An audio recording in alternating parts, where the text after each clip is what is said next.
Selamat pagi anak-anak, selamat berjumpa lagi, salam sehat ya. Pagi hari ini Pak Parli menjelaskan tentang demokrasi, yaitu sesi keempat ya. Apa sih itu demokrasi ya? Demokrasi itu berasal dari bahasa Yunani, yaitu demos, yang artinya rakyat, dan kratos artinya kekuasaan. Sehingga demokrasi itu dari rakyat, oleh rakyat, untuk rakyat ya. Sementara ini di dunia, banyak negara-negara masih bertahan menggunakan demokrasi daripada sistem yang lain. Komunis suatu misal. Mengapa demokrasi mayoritas dilakukan di seluruh dunia? Untuk lebih jelasnya demokrasi, mari kita saksikan video yang sudah disiapkan Pak Parlim. Kita saksikan tentang demokrasi. Demokrasi. Apa sih demokrasi itu?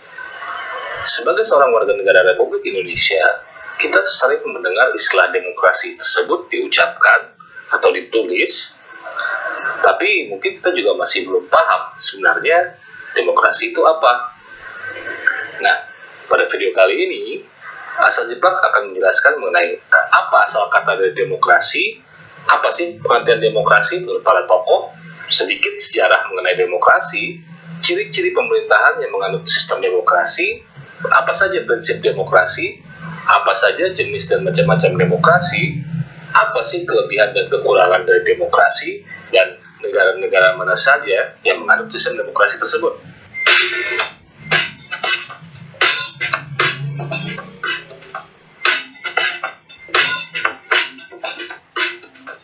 Yuk kita mulai dari pertama, yaitu asal kata dari demokrasi.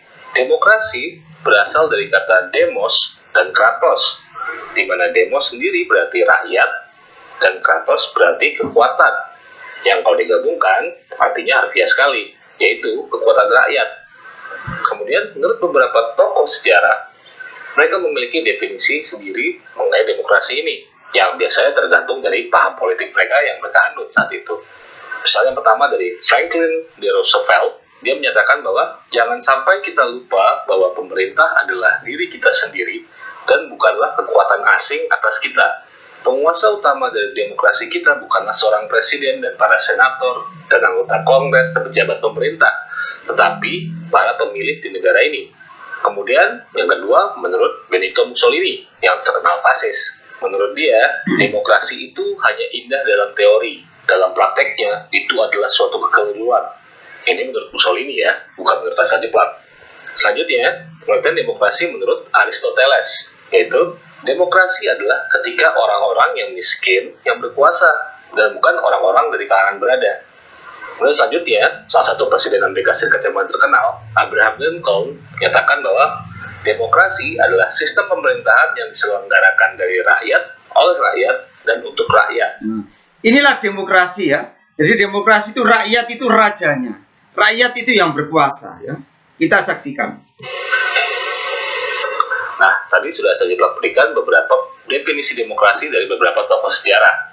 Kemudian selanjutnya kita akan mundur ke belakang untuk mengetahui bagaimana sih sejarah dari demokrasi itu. Konsep demokrasi pertama kali muncul di sekitar tahun 508 sampai 507 sebelum Masehi oleh seorang pembuat undang-undang dari kerajaan Yunani kuno. Tepatnya berasal dari bangsa Athena yang bernama Cleisthenes. Demokrasi yang terjadi pada masa tersebut adalah sistem demokrasi langsung, di mana terjadi pemilihan acak dari para warga untuk memilih siapa yang dapat menjabat di beberapa kantor administrasi dan pemerintahan. Dan akhirnya dibentuk juga majelis legislatif yang terdiri dari semua warga Athena. Semua warga negara yang memenuhi syarat diizinkan berbicara dan memberikan suara di majelis tersebut untuk mengatur hukum pada kota dan negara Athena. Kemudian selanjutnya adalah pada bangsa Sparta. Pada tahun 700 Masehi di kota Sparta diadakan voting dengan sistem skor, di mana masing-masing pemilih memberikan skor untuk masing-masing kandidat, dan nantinya kandidat yang memiliki skor terbanyak lah yang menjadi pemenangnya. Voting tersebut terjadi pada saat ritual apela yang diadakan bangsa Sparta setiap sebulan sekali, yang memang diadakan untuk memilih pemimpin. Dan voting ini hanya bisa diikuti oleh mereka yang berjenis kelamin pria dan berusia minimal 30 tahun. Kemudian selanjutnya adalah pada masa Republik Romawi. Republik Romawi sendiri sering dianggap sebagai salah satu bangsa yang paling banyak memberikan kontribusi atas sistem demokrasi, terutama karena mereka lah yang pertama kali menggunakan sistem pemerintahan republik di antara peradaban barat pada masa itu. Romawi sendiri banyak mengadopsi dari bangsa Yunani kuno terkait sistem pemerintahan mereka, tapi banyak pemerintahan negara modern saat ini yang lebih mengadopsi demokrasi ala Romawi dan bukan Yunani. Hal tersebut dikarenakan penerapan sistem demokrasi di Romawi lebih menyeluruh dan membentuk karakter dari negara mereka ketimbang penerapan demokrasi oleh bangsa-bangsa lain saat itu. Bangsa Romawi menerapkan demokrasi ke dalam setiap aspek negara, seperti memiliki dewan legislatif dalam bentuk senat yang merupakan perwakilan rakyat yang berperan dalam merumuskan undang-undang serta menentukan pemimpin. Sistem perwakilan tersebut saat ini lebih dikenal dengan nama demokrasi perwakilan alias representative democracy. Kemudian kita menuju abad pertengahan. Di zaman ini banyak bermunculan sistem pemilihan suara meskipun tidak berskala nasional dan hanya dilakukan oleh sebagian kecil dari masyarakat saja. Beberapa contohnya seperti yang pertama, pemilihan Gopala oleh kasta atas di Bengal, kemudian bentukan Persemakmuran Polandia Lituania, kemudian voting terjadi di beberapa city-state atau negara kota dari Italia abad pertengahan seperti Venesia, kemudian ada namanya sistem Tuatha di Irlandia abad pertengahan awal, kemudian ada juga pemilihan Khalifah Utsman bin Affan menggunakan sistem eleksi, dan banyak lagi yang lainnya.